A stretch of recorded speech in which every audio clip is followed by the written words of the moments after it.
Ishgard cannot well endure another assault. Even should her knights succeed in turning back the Horde, the casualties will be catastrophic. But what other choice do we have? It's not like we can talk it over with them. Dragons and men aren't exactly on speaking terms. With certain notable exceptions.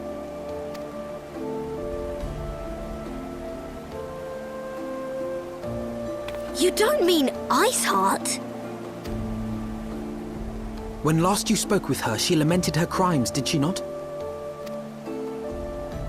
Then there remains a sliver of hope. If we can persuade Iceheart to act as our intermediary, we may yet be able to convince Nidhogg to abandon his bloody course. If there is to be a meeting, I would accompany you. Estinian.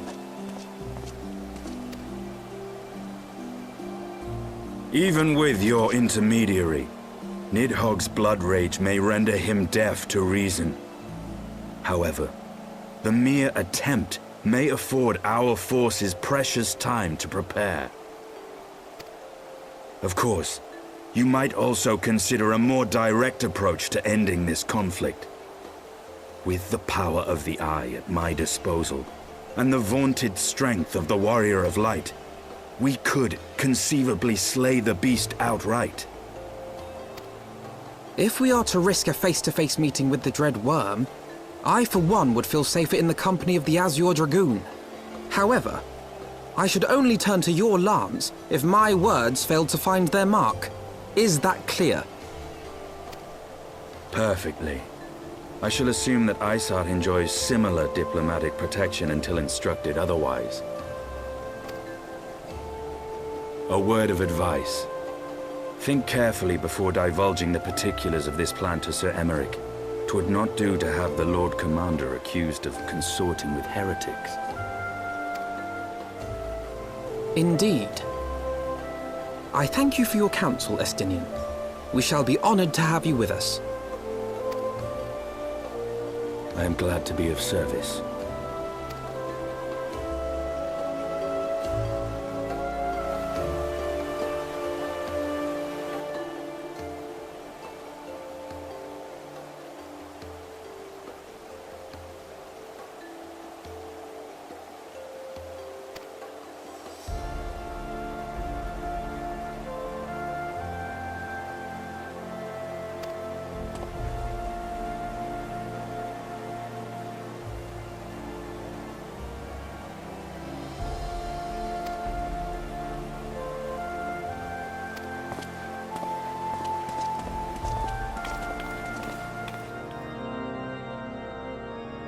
I want the defenses of the Outer Ward rechecked. See to it that the ballistas are in good repair and supplied with enough ammunition for a prolonged siege.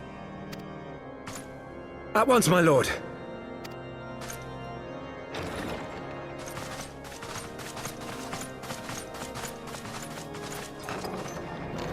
Ah, 'twould seem I have visitors, and unlike those massing beyond our walls, these ones are welcome. Pray forgive us for interrupting you in the midst of your preparations, Sir Emeric, but our suit concerns the impending assault. To speak plain, we believe there is a chance the invasion might be halted before it even begins. I can divulge little more at this time, but I must nevertheless request that you advise the Holy See to refrain from launching any preemptive sorties whilst we seek to put our plans in motion. I will gladly lend my support to any endeavor that could spare the blood of my countrymen, but I would know more of the cause you would have me champion. Will you not share aught of this mysterious undertaking? Know that I have offered my lance to aid in this endeavor. I cannot claim that its success is assured, but our actions should serve to delay Nidhogg's advance at the very least. Which is more than can be said for the ill-conceived counterattack advocated by the sea's more vocal crusaders. They offer glorious death, but little hope of victory. Aye, their proposal does not inspire confidence. Our resources should rightly be spent shoring up the city's defenses. The Azure Dragoon and the Warrior of Light sallying forth together to face the dread worm Nidhogg.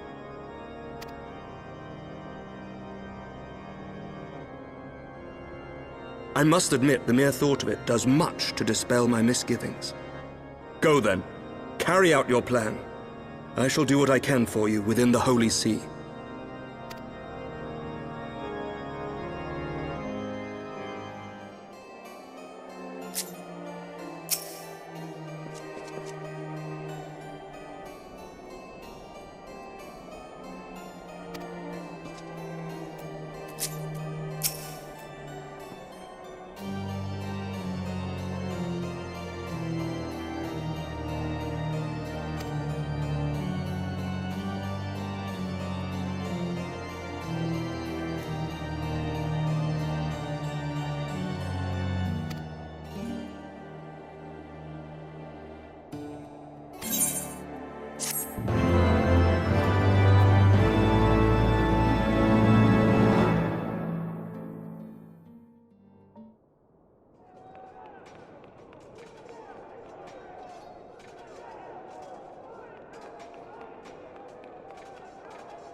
Such commotion.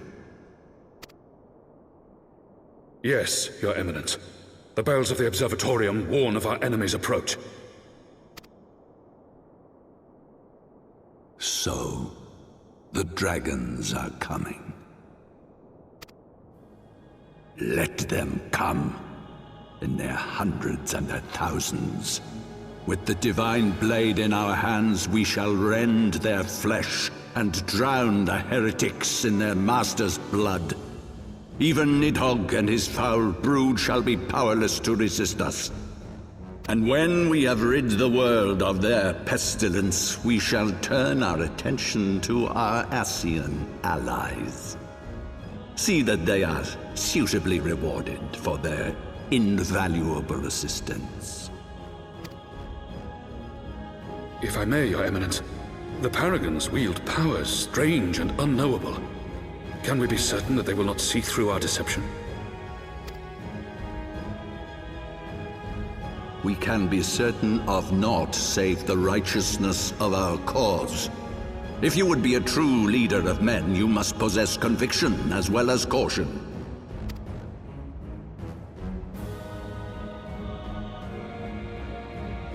We seek to excise the root of an evil that has blighted us for 1,000 years. The risk is worth the reward. And what of Estinian and this Warrior of Light? They have plans of their own. Leave them to their purpose. We must each play the role we have been given. You and your chosen brothers most of all.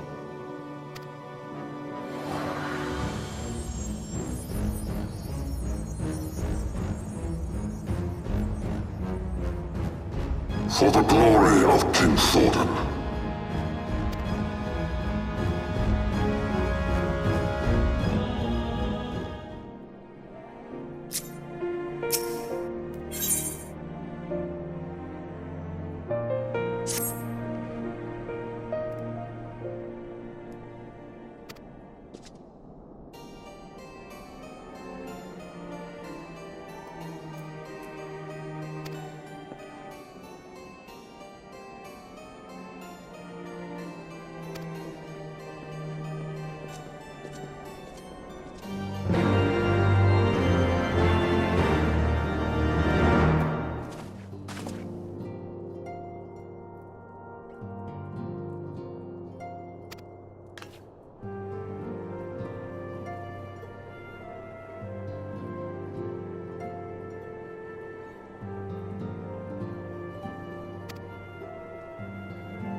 Ah, I should have known it would be you.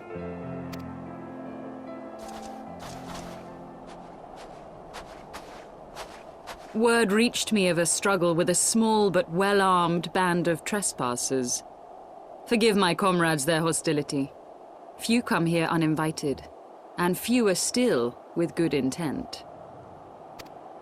Now, tell me why you are here.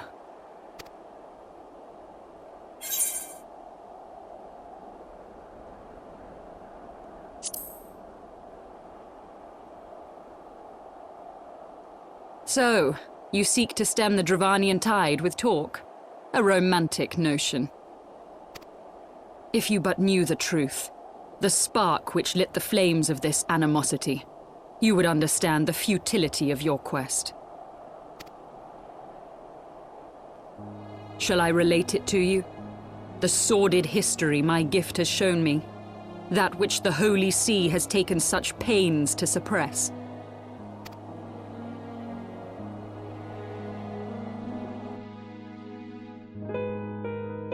'Twas more than a millennium past when an Elezen tribe first sought to claim the lands of Kurthas as its home.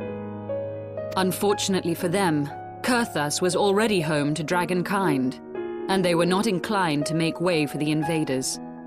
Thus did a bloody war begin, a war which might well have rumbled on until one or the other side was exterminated, had it not been for the resolve of a single woman. That woman's name was Shiva. While those around her fought and died, she attempted to parley with the dragons, and in so doing discovered them to be possessed of profound intelligence and reason. The great worm, Hreysvelgar, in particular so enchanted Shiva that she found herself growing to love the creature, whom her people considered a monster. In the eyes of a near-immortal dragon, however, the fleeting life of an Elezen is as that of a freshly cut rose. Scarce has the flower bloomed before it begins to fade and wither.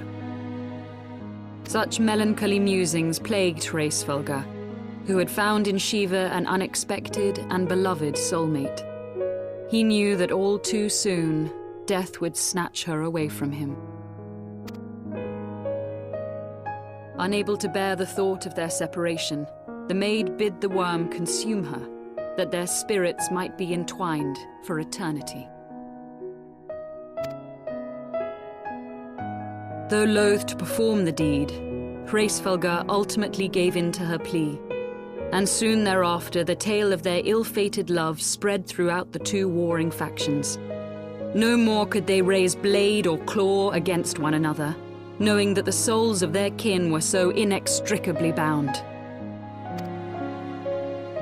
In the days that followed, man and dragon learned to live in harmony, and together built a nation unlike any the world had ever known. For 200 years did this blissful age of peace continue, as it would to this day, had vilest envy not stirred in the hearts of the Elezen. It is said that worms owe their longevity to the boundless reserves of vitality found within their eyes. And 'twas in this belief that a traitorous band of knights deceived their allies of some 2 centuries, and took by force that which they coveted.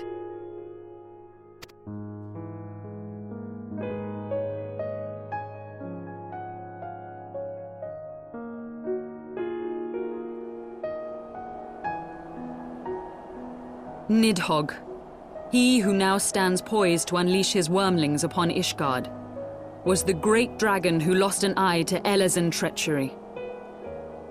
And until he prizes it from the hands of the traitor's progeny, no amount of conciliatory words will stay his fury.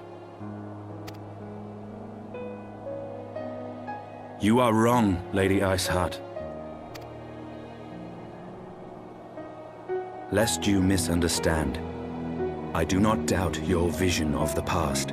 'Tis true that Nidhogg greatly desired to reclaim the Eye. Indeed, it was for that very reason that I kept it with me as I roamed the land, attempting to draw him away from the city.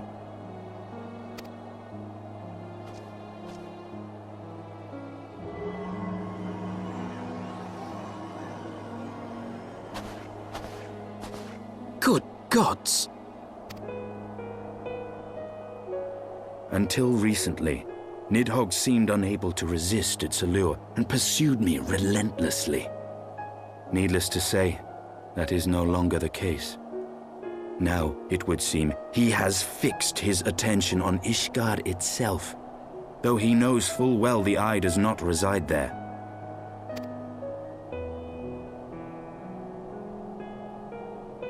You believe he targets the capital for another reason? I believe reason has all but left him. Through the eye, I feel much of what Nidhogg feels, and the dragon's thirst for vengeance will not be quenched by aught less than a sea of blood.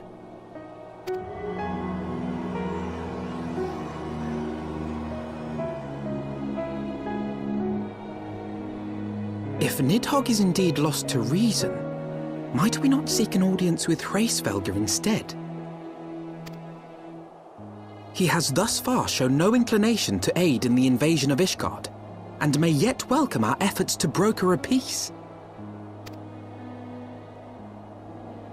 You still believe that a peaceable solution can be found?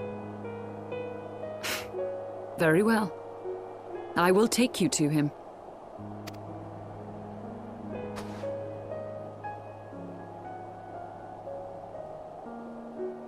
Our road will lead us to Dravania, the homeland of dragonkind. There we shall ascend unto the clouds, where Hraesvelgr resides.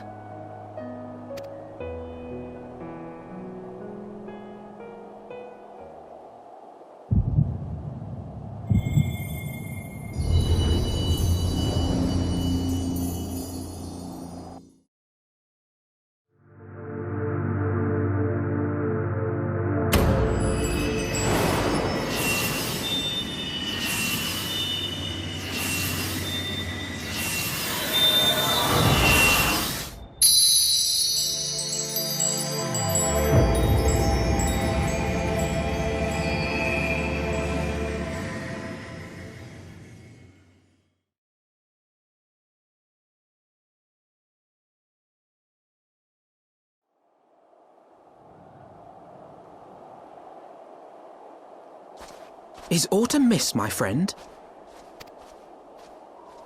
I sense the many battles are beginning to take their toll. Rest a while, and should you lose sight of us, Dravania lies beyond the mountains to the west.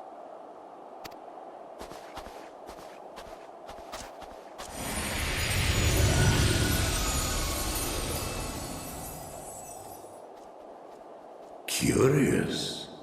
The vestiges of thy mistress's blessing are not as faint as once they were. Thy will to succeed grants thee unusual fortitude. But will it be enough?